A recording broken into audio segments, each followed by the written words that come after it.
Кәнекей біздің балалар алдындағы үлгіге қарап таяқшамен жұмыс істеген. Кәні Әбдірахманның жасағаны дұрыс.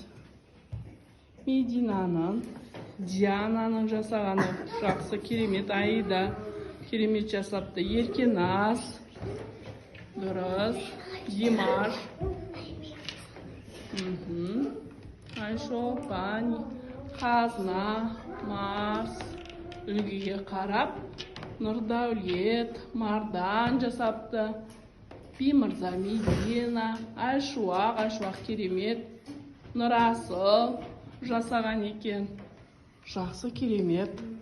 Нұрбақыт жасапты. Сұлу таяқшамен жақсы жұмыс жасапты. Мұқаш, Бекзат, Үнжу жақсы.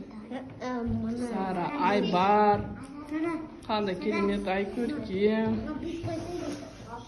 сонда керемет, әдемі жасаған екен балалар.